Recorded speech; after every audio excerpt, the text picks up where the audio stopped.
अस्सलाम वालेकुम दोस्तों, अपनी नेक्स्ट वीडियो के साथ आपको वेलकम करता हूं अपने इस चैनल में। उम्मीद सब खैरियत से होंगे। तो चलते हैं आज की अपनी अहम न्यूज और इन्फॉर्मेशन की जानिब। सबसे पहले तो बात करेंगे पाकिस्तानी पासपोर्ट्स ब्लैक लिस्ट नामों की जो लिस्ट तैयार की गई है और उस पर अमल कब होने जा रहा है और किस तरह से इस वक्त एयरपोर्ट्स पे चेकिंग हो रही है, इस पे बात करेंगे सबसे पहले। उसके बाद स्पेन फैमिली वीजा की टाइमलाइन और कुछ अहम बातें, कुछ अहम हकीकत जो आप लोगों के साथ शेयर करूंगा, जिसके बारे में काफी दोस्त और काफी फैमिलीज परेशान है, इसको कवर करूंगा। उसके बाद स्पेन हुकूमत का नया कानून जो कि जल्द लागू होने जा रहा है, कानून कौन सा है, किस तरह अफेक्ट करेगा, इस पे बात करेंगे। और आखिर में बात करूंगा रैगो फार्मेसियों के कोर्सेज के बारे में और कुछ अहम मालूमात है जो आप लोगों के साथ शेयर करूंगा। तो दोस्तों, वीडियो की डिटेल्स की तरफ जाने से पहले आपको बताता चलूं कि कौन सा लिंक जो है वो आपको डिस्क्रिप्शन में मिल जाएगा, जिसको आप क्लिक करके खुद भी रीड कर सकेंगे।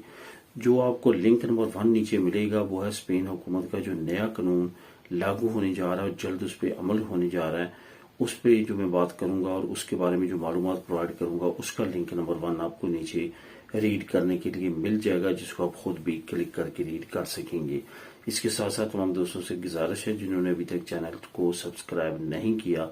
लाजमी तौर पे चैनल को सब्सक्राइब करें और अगर ये मेरी वीडियोस पसंद आ रही हैं तो लाजमी तौर पे वीडियो को लाइक भी किया करें। तो दोस्तों, बात करते हैं पाकिस्तानी पासपोर्ट्स ब्लैक लिस्ट नामों की लिस्ट के बारे में, जिसपे जो है वो मुख्तलिफ तरह के कमेंट्स आ रहे हैं, मुख्तलिफ तरह की जो एक्टिविटीज एयरपोर्ट्स पे हो रही हैं उसके बारे में बात हो रही है। असल में सबसे बड़ा मसला जो है वो ये है कि जो एक्टिविटीज पिछले 5 सालों में हुई है, खास तौर पे जब से माशी तौर पे पाकिस्तान में काफी ज्यादा क्राइसिस आए, ये नई हुकूमत आई, इन्होंने कुछ ऐसी पॉलिसीज लेके आई जिसमें मजीद गुर्बत में इजाफा हुआ, मजीद वहां पे जो है वो महंगाई बढ़ी और जिसके बाद काफी ज्यादा लोगों के लिए वहां पे मुश्किलात पैदा हुई। उस वक्त क्या हुआ कि ऐसी कंट्री से भी पाकिस्तान की शिकायत मसूल हुई जिसके बारे में आप तसव्वुर भी नहीं कर सकते। यानी कि जंग ज्यादा जो इलाके हैं जिसमें इराक शामिल है, यमन शामिल है, सोमालिया जैसे मुल्क शामिल हैं, इनसे जो है पाकिस्तान की शिकायतें मसूल हुई कि आपके जो शहरी हैं वो इस तरह की एक्टिविटीज यानी कि इलीगल एंट्री में मुलव्वस हैं और इससे आगे जो है वो निकलने के लिए वो वाया इस्तेमाल कर रहे हैं।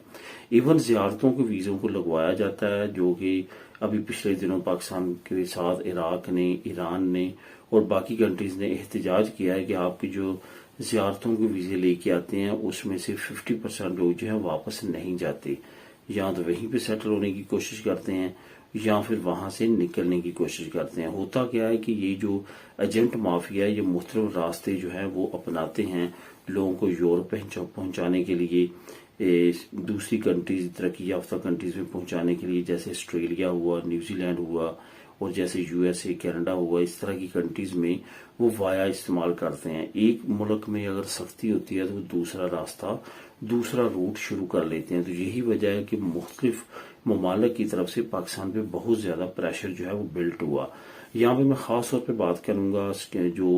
मिडल ईस्ट की कंट्रीज हैं, जिसमें सऊदीया है, दुबई है और बाकी जो अमारात हैं, उनकी तरफ से भी पाकिस्तान को एहतजाज किया गया और अभी तक दुबई में जो है वीजा लेना काफी ज्यादा मुश्किल है, बल्कि नामुमकिन है। अगर आप दुबई का विजिट वीजा या वैसे कोई बिजनेस वीजा या इस तरह का और वीजा लगवाना चाहते हैं तो वो इतना आसान नहीं है। बहुत ज्यादा उन्होंने रिस्ट्रिक्शंस की हैं और वहां से अभी भी लोगों को जो है वो डिपोर्ट किया जा रहा है। तो इन तमाम एक्टिविटीज में हुकूमत पाकिस्तान ने इन ममालिक को ये बताने के लिए कि हम काफी ज्यादा सख्त इक़दाम कर रहे हैं, उन्होंने कुछ ऐसी एक्टिविटीज की हैं जिससे ना सिर्फ वो अनासर जो कि इस तरह की एक्टिविटीज में मुलव्वस थे वो परेशान हो रहे हैं, बल्कि जो इसमें कोई भी जिनका लेना देना नहीं था, जिन्होंने हमेशा लीगल रूट इस्तेमाल किया या कभी गलती से किया होगा लेकिन अब वो लीगली जो है वो मुख्तलिफ कंट्रीज में रह रहे हैं, उनके लिए भी एयरपोर्ट्स पे काफी ज्यादा मसले मसाइल बढ़ रहे हैं। जो लोग यूरोपीय यूनियन में किसी भी मुल्क की फर्स्ट रेजिडेंसी लेके एयरपोर्ट्स पे जाते हैं, अगर वो कभी खुदा न खासा डिपोर्ट हुए हों किसी भी कंट्री से या उनका नाम किसी भी लिस्ट में आया हो, तो उनके लिए वापस आना काफी ज्यादा मुश्किल होता है।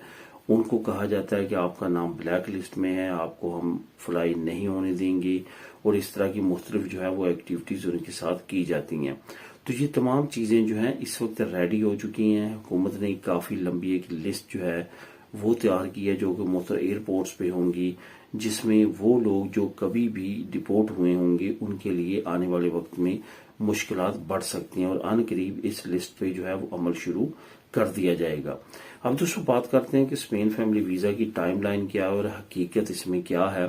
یہاں پہ جیسا کہ آپ جانتے ہیں کہ ابھی جولائی اور اگست کے مہینوں میں پوری دنیا کی جو امبیسیز اور کونسلیٹ ہیں ہالیڈیز کی وجہ سے ان کا کام جو ہے وہ سست ہو جاتا ہے، بند بالکل نہیں ہوتا بلکہ وہاں پہ سٹاف کچھ کام کرتا ہے لیکن سست ضرور ہو جاتا ہے، کیونکہ جس طرح پہلے کام ہوتا ہے اس کی نسبت اب کام سلو ڈاؤن ہو جاتا ہے۔ لیکن ایسا نہیں ہے کہ کام بالکل بند ہو جاتا ہے کام لیکن سلو ہوتا ہے۔ اب یہاں پہ ٹائم لائن کا جو میں آپ کو بتا رہا ہوں، ٹائم لائن تقریباً وہی ہے جو میں نے لاسٹ ویک آپ لوگوں کے ساتھ شیئر کی تھی، لیکن یہاں پہ ایک اہم اور انفارمیشن دینے کی آپ کو ضرورت ہے کہ کافی لوگ جو ہیں وہ اس وجہ سے پریشان ہیں کہ ہمارے DNA ہوئے ابھی تک جواب نہیں آیا،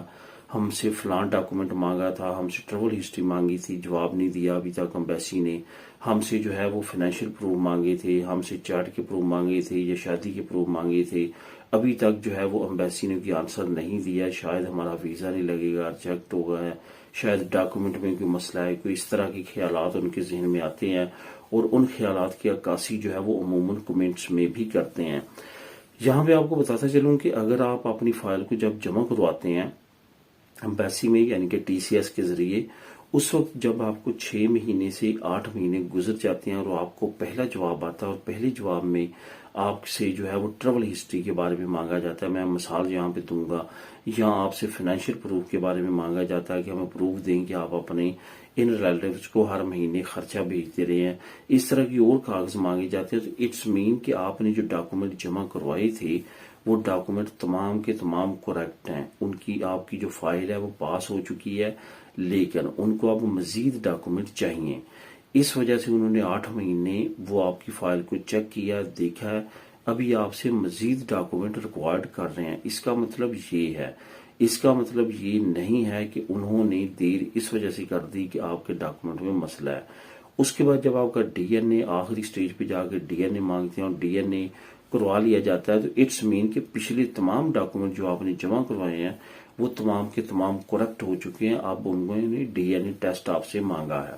تو اس وجہ سے یہ بالکل تسلی رکھیں کہ آپ کا خدا نخواستہ ویزا نہیں لگے گا یا اس طرح کوئی ایسا بلنڈر نہ سامنے آئے جو کہ 2 نمبری میں آئے، ادروائز تمام لوگوں کے ویزے لگتے ہیں اور ابھی تک لگے ہیں۔ اس وجہ سے بہت زیادہ آپ جس طرح سے پریشان ہو رہے ہیں، خاص طور میں فیملیز کو ہوں، اس طرح پریشان ہونے کی ضرورت نہیں ہے۔ یہ ہمیشہ سے ٹائم لائن جو ہے وہ چینج ہوتا رہا ہے، کچھ کا 10 مہینوں میں، کچھ کا 1.5 سال میں، کچھ کا 2 سال میں، کسی کا 1 سال میں، یہ روٹین جو ہے وہ شروع سے ہی ان امبیسیز کی رہی ہے۔ اب دوستوں بات کرتے ہیں کہ اسپین حکومت کا ایک نیا قانون جو جلد لاگو ہونے جا رہا ہے۔ اصل میں یہ جو نیا قانون ہے یہ ٹریفک سے ریلیٹڈ ہے۔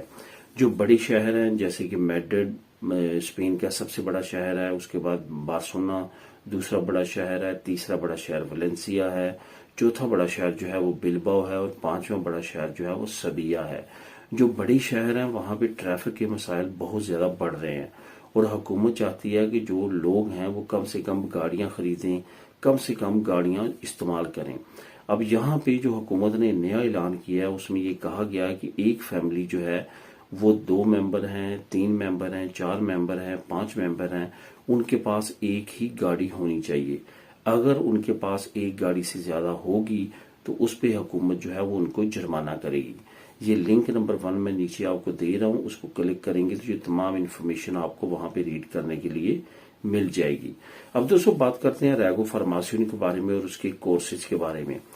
بہت سارے کمنٹ آتے ہیں کہ ریگو فارماسیون کے کورسز کے بارے میں بتائیں، کون سا کورس کرنا چاہیے، کس کورس پہ جو ہے وہ ایزیلی آگے ہم کورس کر کے اپنے ڈاکومنٹ رینیو کروا سکتے ہیں۔ یہ آپ کو بتاتا چلوں کہ پہلا کارڈ تو آپ کو بڑی آسانی کے ساتھ مل جاتا ہے، آپ کوئی بھی کورس وہاں پہ لکھیں گے وہ آپ کو 1 سال کا کارڈ دے دیں گے، لیکن یہ یاد رکھیں کہ وہ کارڈ اسی بیس پہ ملے گا، آگے رینیو ہوگا اگر اس کورس کو آپ کنٹینیو کریں گے اور اس کورس سے ریلیٹڈ کوئی کانٹریکٹ لے کے آپ جو ہے وہ اس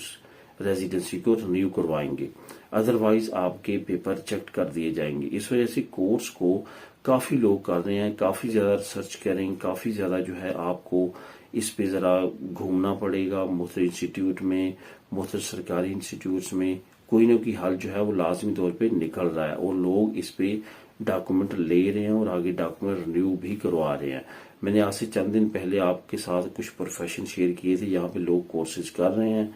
उन वीडियो को देख लें। उस पर मैंने लिंक भी शेयर किया था, खासतौर पर वेल्डिंग का। काफ़ी ज़्यादा लोग वेल्डिंग की तरफ जा रहे हैं, उस प्रोफेशन में काफ़ी लोगों की ज़रूरत भी है, तो वो लिंक भी आप रीड कर सकते हैं और उन इंस्टीट्यूट से भी रब्ता कर सकते हैं। मिले नेक्स्ट वीडियो में नई अपडेट्स के साथ। अल्लाह हाफिज़।